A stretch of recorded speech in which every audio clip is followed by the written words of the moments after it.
La carpeta estaba debajo de una caja de zapatos, en el fondo del closet de su madre, como si alguien la hubiera colocado ahí, con cuidado deliberado y no con prisa. Era de cartón manila, color marrón oscuro, con el logotipo en relieve de una notaría en la esquina superior izquierda y una fecha escrita a mano con tinta negra. 14 de marzo, 3 años antes de que su madre muriera. Andrés. La reconoció como el tipo de sobre que guarda cosas que importan, el tipo que uno no toca, a menos que sepa exactamente para qué está ahí. Él no lo sabía.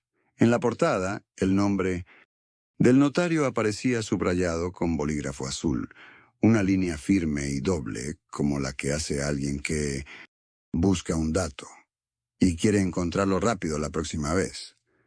Andrés abrió la carpeta de pie, todavía con el olor aguardado y a ropa antigua pegado en la nariz, ese olor cerrado que tienen los closets de las personas mayores, cuando ya nadie los abre.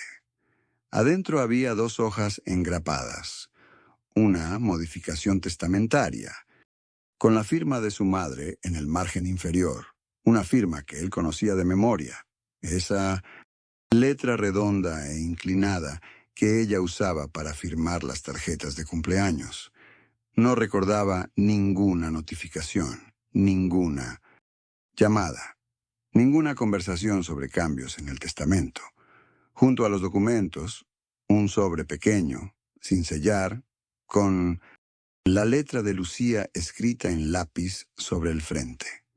Las palabras decían, con una calma que lo perturbó, que ella estaba ahí para ayudar cuando su madre lo decidiera. Andrés sostuvo ese sobre entre los dedos sin abrirlo, sintiendo el peso liviano del papel, y lo acercó sin pensarlo, por reflejo, como si el gesto pudiera explicarle algo que las palabras todavía no podían. Olía a papel viejo y, debajo de eso, casi imperceptible, al perfume de gardenia que su madre usaba desde que él tenía 5 años, siempre el mismo frasco verde sobre la repisa del baño. Ese olor hizo que algo en el pecho se le apretara antes de que su mente terminara de armar la pregunta completa. Dejó el sobre dentro de la carpeta. Puso la carpeta sobre el mantel de hule del comedor, ese mantel floreado que su madre nunca cambió porque decía que era práctico, y se quedó mirándola desde el otro lado de la mesa sin tocarla. Lo que no entendía todavía era simple y devastador al mismo tiempo. Su madre había cambiado algo en el testamento 3 años antes de morir, y Lucía lo sabía, y él no. Durante 15 años, Andrés vivió a 20 minutos de la casa de su madre. No era una distancia elegida por comodidad. Era una distancia calculada para responder rápido cuando ella llamara.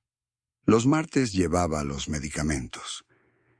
La metformina, el enalapril, el calcio masticable, que su madre guardaba en un frasco de vidrio junto al fregadero. Pagaba la cuota del seguro médico de su propio sueldo sin decírselo a nadie, porque sabía que, si lo decía en voz alta, se convertiría en algo que se podía discutir. Lucía vivía en Monterrey. Visitaba 2 veces al año, a veces una, y cuando llamaba las conversaciones duraban lo que tardaba en calentarse un café. Prometía ponerse al corriente con los gastos y a veces mandaba algo. No siempre, no. Suficiente. Y Andrés nunca llevó la cuenta porque llevar la cuenta le parecía mezquino. Asumió que su rol era ese, el que está cerca, el que resuelve, el que no pide explicaciones. Cuando su madre empezó a perder el equilibrio en el baño, Andrés compró los barandales en una ferretería de la colonia, los instaló un sábado por la mañana con un taladro prestado y tornillos que eligió él mismo, porque los otros le parecieron demasiado delgados para sostener a alguien que se cae. Ese mismo año había rechazado un trabajo en Guadalajara, mejor sueldo, departamento incluido, un proyecto que le hubiera cambiado la trayectoria. Firmó la renuncia un lunes por la mañana, dobló el papel, lo guardó en el cajón de su escritorio y no volvió a mencionarlo. Su madre le había dicho, sin dramatismo, que no quería quedarse sola, y eso fue suficiente razón. Años antes, sentadas en la mesa del comedor, su madre le había leído el testamento en voz alta. La casa familiar y el terreno anexo serían para él, los ahorros para Lucía. Lo dijo mirándolo a los ojos, con la misma naturalidad con que repartía el pan. El día que terminó de instalar los barandales, su madre le puso en las manos una taza de café de olla y lo abrazó un momento, corto pero firme, y el cuarto olía a madera recién perforada y a canela, y Andrés pensó que había cosas que no necesitaban más explicación que ese olor. 2 días después del funeral, el teléfono fijo de la casa sonó cuando Marcos estaba envolviendo los vasos de vidrio con papel periódico. Era el notario. La llamada duró menos de 3 minutos, pero una sola palabra se quedó flotando en el aire del comedor vacío.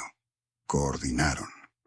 El notario usó el plural con naturalidad, como si fuera algo obvio, como si Marcos ya supiera con quién tenía que coordinar y qué había que coordinar exactamente. Preguntó si él y la señorita Lucía ya habían hablado sobre la fecha para la lectura del testamento. Marcos dijo que sí, casi por reflejo. Para cerrar la llamada, para no quedar mal, frente a un hombre que le hablaba como si él estuviera al tanto de algo. Colgó y se quedó parado junto a la caja de vasos, sin terminar de doblar el papel que tenía en las manos. Llamó a Lucía esa misma tarde, desde ese mismo teléfono, con el cordón enredado entre los dedos, como siempre hacía su madre cuando hablaba sentada en esa silla. Ella respondió al segundo timbre.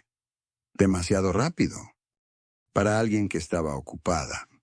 Demasiado rápido para alguien que no estaba esperando esa llamada. Dijo que ya había hablado con el notario, que había cosas que iban a tener que hablar en persona. Y luego hubo una pausa que Marcos sintió como algo físico, como el momento antes de que se rompa algo. Después ella cambió el tema. Preguntó si había comido, si necesitaba ayuda con las cajas, si los vecinos habían molestado. Marcos respondió con monosílabos y colgó con cuidado, sin ruido, como si no quisiera que ella escuchara que algo en él había cambiado con esa llamada. Fue directo al estudio y sacó la carpeta marrón del cajón, donde la había guardado la noche anterior sin abrirla. La puso sobre el escritorio bajo la lámpara y pasó el pulgar por el borde del filo antes de abrirla. Leyó la primera página de la modificación testamentaria despacio, línea por línea, hasta que encontró su nombre. Estaba ahí, escrito con la misma tinta oscura que el resto del documento, pero no en el lugar donde debía estar, no donde un hijo aparece cuando su padre lo considera igual. Estaba en una cláusula secundaria, con una asignación específica, acotada, como si alguien hubiera negociado los términos antes de que él tuviera oportunidad de decir una sola palabra. Cerró la carpeta con la palma de la mano, despacio, sin terminar de leer las páginas que seguían. No lo hizo porque no quisiera saber, sino porque entendió que necesitaba saber bien, saber todo, antes de pararse frente a su hermana con algo en la mano. Marcos tomó el sobre de la factura del agua que seguía sobre la mesa y lo dio vuelta. Buscó el bolígrafo negro que su madre dejaba siempre junto al teléfono fijo, ese con la tapa mordida, en la punta. Lo encontró ahí, exactamente donde siempre había estado. Escribió con letra apretada, inclinada hacia la derecha. La misma letra de cuando estudiaba para los exámenes. 4 puntos numerados, sin adornos. Primero, conseguir copia, certificada del testamento original, el que su madre le leyó en voz alta una tarde de marzo, sentados en esa misma cocina. Segundo, localizar la notaría anterior, la que su madre usaba antes de que apareciera. La firma nueva en los documentos que encontró esa mañana. Tercero, revisar los estados de cuenta del seguro. Médico. Los últimos 3 años al menos, buscando nombres, firmas, movimientos que él no hubiera autorizado. Cuarto, no llamar a Lucía hasta tener todo eso en la mano, hasta que cada número tuviera respuesta y cada firma tuviera fecha. Guardó el sobre doblado en el bolsillo del pantalón y fue directo al cajón de la mesita de noche de su madre, el que olía a lavanda seca y a papel viejo. La carpeta azul estaba ahí, exactamente donde siempre había estado, con la liga café enrollada 2 veces alrededor. La tomó sin abrirla todavía. La sostuvo un momento con ambas manos, como si necesitara comprobar su peso. Luego la metió en su mochila junto con la carpeta de documentos que había sacado del closet, cerró el cierre con cuidado y buscó el teléfono para agendar la cita en la notaría para el día siguiente a primera hora. Había algo extraño en ese momento, algo que no esperaba. La angustia no había desaparecido, pero había cambiado de forma. Ya no era una presión difusa en el pecho, sino algo concreto, algo que cabía en 4 puntos escritos en el reverso de un sobre. Apagó la luz de la recámara. El cuarto quedó oscuro detrás de él, con el olor a lavanda todavía en el aire, y Marco salió al pasillo con la mochila al hombro, listo para empezar. La notaría quedaba a 12 cuadras de la casa, en un edificio de fachada beige, con un letrero pequeño que Marcos había ignorado durante años. Entró a las 9 de la mañana con el número de expediente que había anotado la noche anterior en la última página de una libreta cuadriculada. La recepcionista le pidió una identificación y él la entregó sin decir más de lo necesario. 20 minutos después tenía en las manos una copia certificada del testamento original, firmado hace 7 años, con el sello azul de la notaría en cada página. Lo leyó de pie junto al mostrador antes de doblarlo. La casa familiar y el terreno anexo para él, los ahorros y los bienes muebles para Lucía.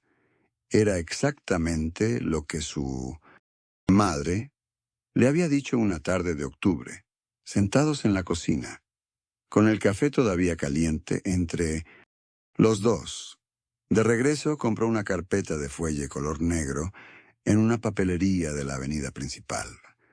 También compró una pluma de punta fina y un paquete de separadores con pestañas numeradas. No era algo que hubiera planeado comprar. Lo decidió frente al estante con la misma lógica con que se ordenan las cosas cuando el pensamiento no puede permitirse distraerse. En la mesa del comedor extendió los 2 documentos en paralelo, el original certificado a la izquierda y la modificación que había encontrado en el closet de su madre a la derecha. Los alineó por el margen superior. Buscó las diferencias con la misma atención con que se revisa una columna de números. No tardó en encontrarlas. En la modificación, el terreno anexo ya no aparecía como parte de la herencia destinada a él. Había sido transferido a nombre de Lucía 3 años atrás, no como legado, sino como donación en vida, registrada ante un notario distinto, en una colonia al otro lado de la ciudad. Una carta adjunta, escrita en papel membretado de una empresa de evaluación de bienes raíces, estimaba el terreno en 384,000 pesos. Marcos leyó la cifra 2 veces. Luego la subrayó con la pluma de punta fina, con una sola línea recta, sin presionar demasiado. Siguió revisando la carpeta azul que había traído del closet de su madre. Entre un recibo del predial y una póliza de seguro vencida, encontró un estado de cuenta bancario con el logotipo de una institución que no reconoció de inmediato. Era una cuenta de ahorros conjunta, abierta a nombre de su madre y de Lucía, con fecha de 2 años antes de la muerte. El saldo impreso en el último corte era considerable. Marcos nunca había escuchado mencionar esa cuenta, ni una vez. Sostuvo el estado de cuenta con las 2 manos un momento más de lo que necesitaba para leerlo, como si el papel pesara distinto a los demás, y luego lo colocó sobre la pila con el mismo cuidado con que había colocado todos los anteriores. Fotografió cada documento con su teléfono, uno por uno, asegurándose de que el encuadre fuera limpio y de que el sello o la firma quedaran visibles en cada toma. Los ordenó en la galería por fecha, de más antiguo a más reciente, y luego repitió el mismo orden físicamente dentro de la carpeta negra, separando cada grupo con una pestaña numerada.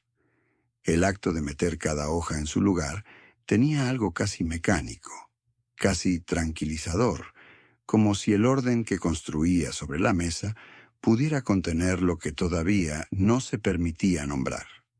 Cuando terminó, la carpeta tenía 7 documentos dentro.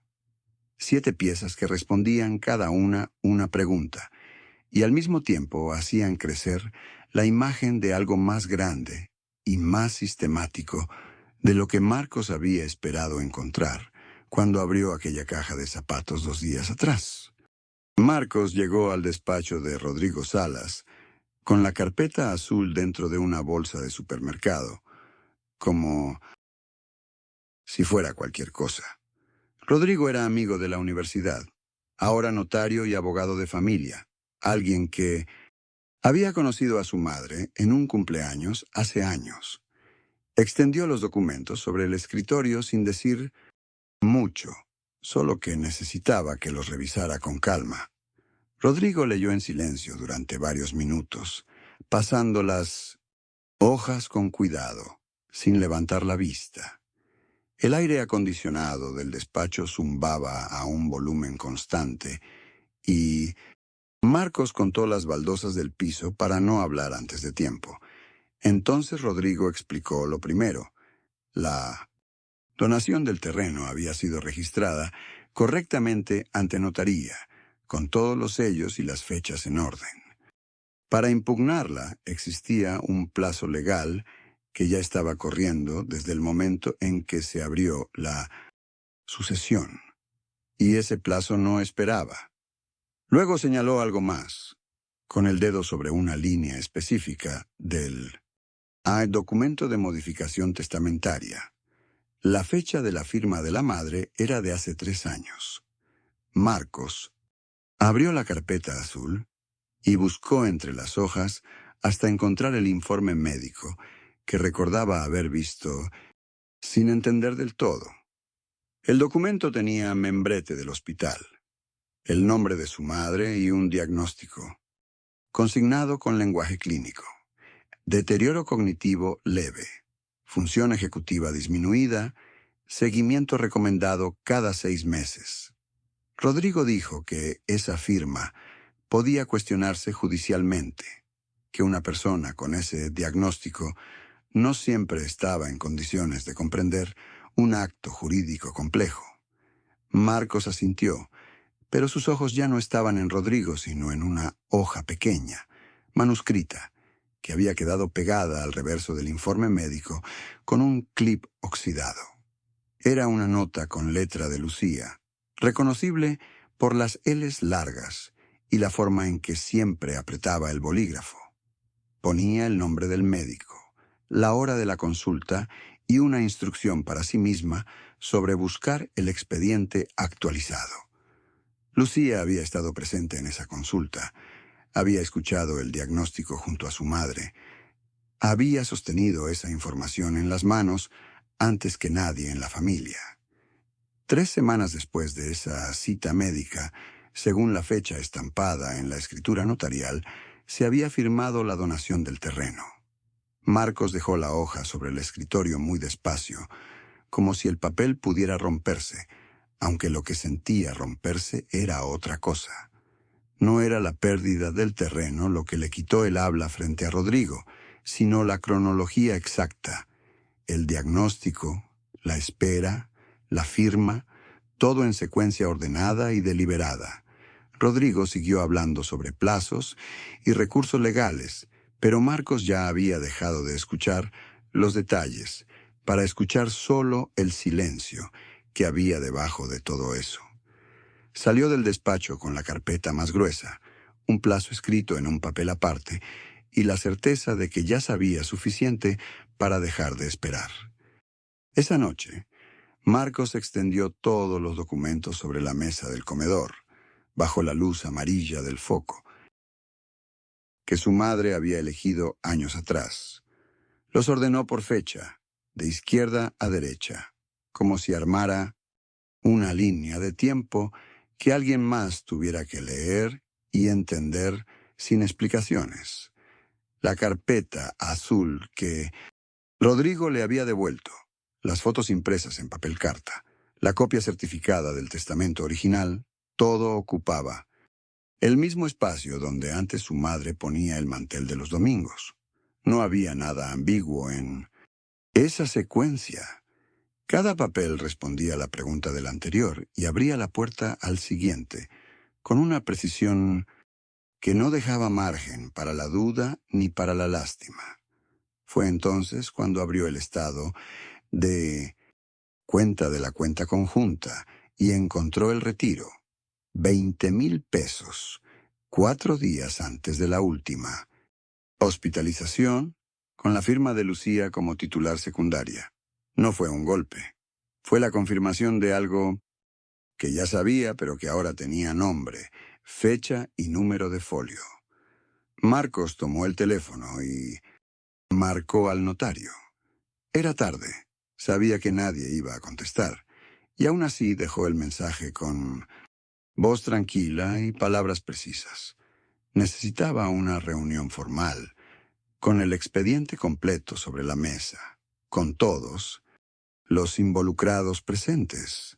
Después dejó el teléfono boca abajo sobre la silla. Fue al baño. Se lavó la cara con agua fría y se miró un momento en el espejo sin ninguna expresión particular. Se acostó con la ropa puesta, los brazos cruzados sobre el pecho, mirando el techo de yeso que tenía una grieta pequeña en la esquina derecha, la misma grieta de siempre.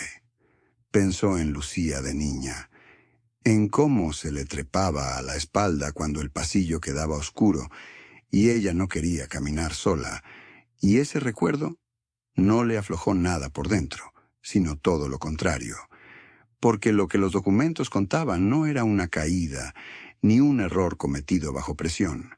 Era un plan construido con paciencia, ejecutado mientras su madre todavía respiraba en una cama de hospital.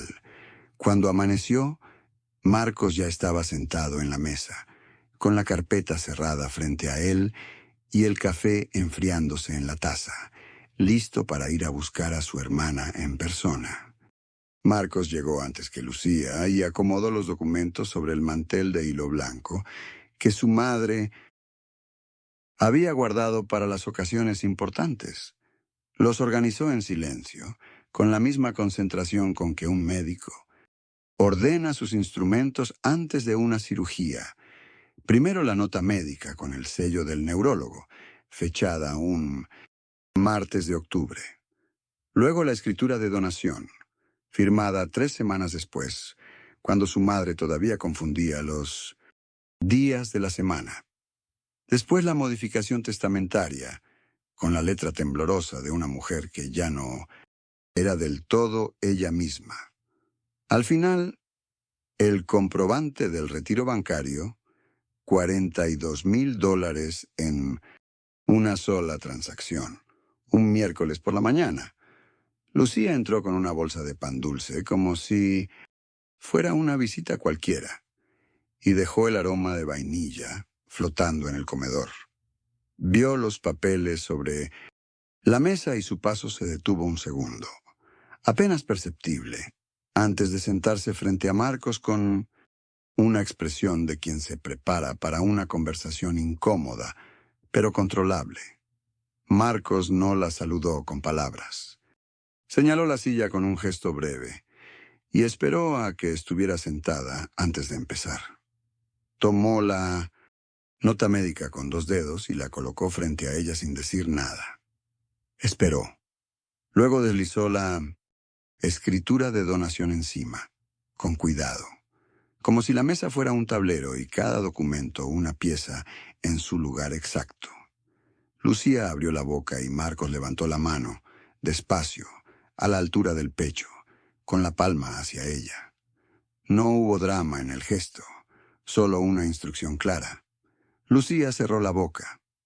Siguió colocando los papeles uno por uno, en orden cronológico, dejando entre cada uno el tiempo suficiente para que el silencio hiciera su trabajo. Cuando el comprobante del retiro quedó sobre la pila, Marcos cruzó las manos sobre la mesa y esperó. El reloj de pared marcaba las 11:12. Afuera, un camión frenó en la esquina y el ruido del motor llenó el cuarto por un momento antes de desaparecer. Lucía miró los documentos y luego miró a Marcos, y en su cara había algo que no era culpa todavía, sino la expresión de alguien que acaba de entender que el terreno bajo sus pies no es lo que creía. Intentó hablar por segunda vez y Marcos volvió a levantar la mano, con la misma calma de antes, sin apresurarse. Esperó hasta que el silencio fue completo, y entonces habló, con voz baja, midiendo cada palabra como si cada una costara algo. Le dijo que tenía un abogado, que el plazo para impugnar la modificación testamentaria estaba activo y que los documentos sobre la mesa ya tenían copia certificada en un lugar que no era su casa. No hubo acusación en la voz, no hubo temblor, no hubo nada que Lucía pudiera usar como evidencia de descontrol. Cuando terminó, Marcos retiró los papeles uno por uno, los volvió a meter en la carpeta azul y cerró el broche metálico con un clic limpio que resonó en el cuarto como el punto final de una frase muy larga. La llamada de Sofía llegó esa misma tarde. 20 minutos después de que Marcos saliera de la notaría, con los documentos sellados en la mano. Ella no gritó, no lloró, solo dijo que necesitaban hablar y colgó antes de que él pudiera responder. Marcos se quedó parado en la acera, con el sobre en la bolsa y el sol pegando directo en la nuca sin moverse. Llegó a casa de su madre, en colectivo, sentado en el último asiento, mirando las calles sin verlas realmente. Cuando entró, Sofía ya estaba ahí, de pie junto a la mesa del comedor, con las manos apretadas sobre el respaldo de una silla. No se miraron de frente al principio. Ella dejó caer las llaves de la casa sobre la mesa. Ese sonido metálico pequeño que llenó todo el silencio de la habitación. Después recogió su cartera del sillón, la bolsa de tela con el logo del supermercado, y se fue sin decir nada más. La puerta no tronó. Eso fue lo más difícil, que no tronó. Marcos se sentó en la silla donde ella había estado parada y puso las manos sobre la mesa fría. Su madre apareció desde la cocina. Con un trapo en las manos, se detuvo en el umbral y lo miró sin preguntar nada. El olor a café recalentado flotaba desde el fondo del pasillo, mezclado con algo más viejo, más permanente, que Marcos no supo nombrar en ese momento. Al día siguiente, Marcos se levantó antes del amanecer y abrió la ventana de su cuarto, aunque el aire de la mañana estaba frío. Necesitaba sentir algo concreto, algo que dependiera solo de él.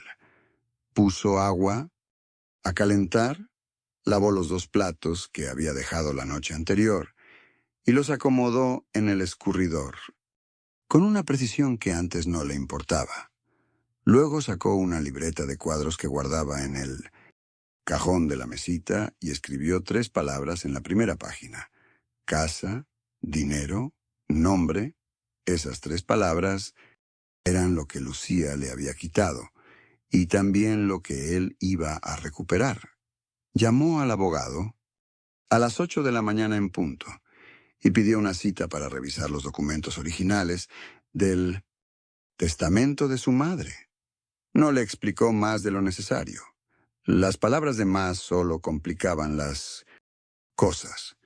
Esa tarde fue al banco donde su madre había tenido su cuenta principal y solicitó el historial de movimientos de los últimos 5 años.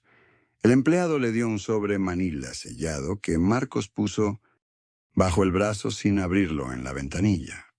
Caminó 6 cuadras hasta una copistería, sacó copias de cada hoja y guardó los originales en un sobre diferente que metió en su mochila junto a la libreta. De regreso a casa, organizó los papeles en 3 carpetas de colores distintos: azul para lo legal, verde para lo financiero, rojo para lo que aún no entendía. Esa noche cocinó arroz y frijoles, comió despacio frente a la ventana y anotó en la libreta la fecha de la cita con el abogado. Por primera vez en semanas, durmió sin dejar la luz encendida. 3 semanas después de aquella reunión, Marcos firmó los papeles de la notaría con una pluma que le temblaba apenas en los dedos. El acuerdo dividía los bienes, tal como los documentos originales establecían, sin margen para interpretaciones ni maniobras adicionales. El notario selló cada página con un golpe seco que resonó en la sala pequeña y con olor a papel viejo. Marcos guardó su copia en la misma carpeta azul donde había llevado todo desde el principio y salió a la calle sin mirar atrás. El sol de mediodía caía directo sobre el pavimento y él sintió ese calor como algo distinto a los días anteriores, menos pesado. Esa tarde regresó al departamento y cocinó arroz con la hornilla baja, el mismo ritual de los martes que había sostenido durante meses sin notarlo. Mientras esperaba que hirviera el agua, revisó el teléfono y encontró un mensaje de Lucía, corto, sin mayúsculas, que decía que había recibido su copia del acuerdo. No, respondió de inmediato. Dejó el teléfono boca abajo sobre la mesita y se quedó mirando el vapor que subía de la olla. La herencia estaba resuelta, pero lo que quedaba en el aire era otra cosa, algo que los documentos no podían dividir ni sellar. Esa noche acomodó en una caja de cartón las fotos que aún estaban sobre el librero, las de los 3 juntos en Navidades, que ya no existían como las recordaba. No las tiró. Las cerró dentro de la caja con cuidado, como quien guarda algo que ya no duele igual, pero que todavía pesa. 3 días después de la reunión, Marcos encontró la caja de herramientas de su padre debajo de la escalera, exactamente donde siempre había estado. La abrió sin razón particular, solo porque sus manos necesitaban hacer algo concreto mientras su mente seguía procesando todo lo ocurrido. Adentro estaba el destornillador de mango rojo que su padre usaba para arreglar cualquier cosa rota en la casa, desde bisagras hasta sueños. Marco lo tomó y apretó el mango un momento, sintiendo el peso familiar del metal y la madera gastada por años de uso. Entonces miró hacia la ventana del corredor y notó que el marco de madera llevaba meses desajustado, rechinando cada vez que el viento lo movía. Subió al segundo piso. Colocó la punta del destornillador en el primer tornillo y comenzó a girar despacio, con la concentración de quien hace algo pequeño y necesario. No pensaba en Lucía, ni en los documentos, ni en el dinero, mientras apretaba cada tornillo. Pensaba en la textura de la madera vieja bajo sus dedos. Cuando terminó, empujó el marco con la palma abierta y la ventana cerró limpia, sin ruido, por primera vez en mucho tiempo. Se quedó parado frente a ella unos segundos, escuchando el silencio nuevo que había dejado ese gesto mínimo. No era paz completa, no era olvido, pero era algo distinto a la rabia que había cargado las últimas semanas. Guardó el destornillador en la caja, cerró la tapa metálica con cuidado y la volvió a colocar debajo de la escalera, en su lugar exacto. Esa noche, calentó sopa en la misma olla de su madre, comió solo en la mesa del comedor y no extendió ningún documento. Solo comió. Todavía había cosas sin resolver entre él y su hermana, pero esa noche Marcos durmió sin despertarse a mitad de la oscuridad. Marcos abrió el sobre Manila por última vez, despacio, como quien revisa una herida que ya cerró, pero todavía recuerda el filo. El acta notarial estaba adentro, doblada en 3 partes exactas, junto con la fotografía que había encontrado meses atrás entre los papeles de su padre. Ella y Valeria sonriendo frente a una casa que nunca fue de ninguna de las dos. La puso sobre la mesa de la cocina al lado de la taza de café que se enfriaba sin que él lo notara, y la miró sin rabia. El olor a madera vieja de la caja de herramientas todavía le impregnaba las manos, y eso, por alguna razón, lo sostuvo. Pensó en su padre lijando los bordes de esa caja un domingo por la tarde, con la radio encendida en la sala y la luz entrando oblicua por la ventana. Ese hombre no había construido nada para que lo dividieran a escondidas. Lo había construido para que durara, para que uniera. Marcos dobló la fotografía por la mitad, no para destruirla, sino para que Valeria ya no quedara mirando hacia él desde ese papel. La guardó en el sobre, cerró la solapa y lo colocó en el cajón del aparador donde su madre guardaba las cosas que no se tiraban, pero tampoco se exhibían. Tomó la taza, la llevó al fregadero, y el sonido del agua corriendo llenó la cocina por unos segundos completos y silenciosos. No necesitaba que su hermana le pidiera perdón en voz alta, ni que el dinero volviera con los mismos nombres escritos. Necesitaba saber que lo que su padre le dejó no era solo el número en un documento, sino la forma en que sostenía una herramienta y sabía para qué servía. Y eso Valeria nunca pudo guardarlo en ninguna caja, ni ocultarlo en ningún sobre, ni quitárselo, con ninguna firma. Eso era suyo desde antes de que cualquier secreto existiera, y seguiría siéndolo cuando el secreto ya no fuera más que polvo.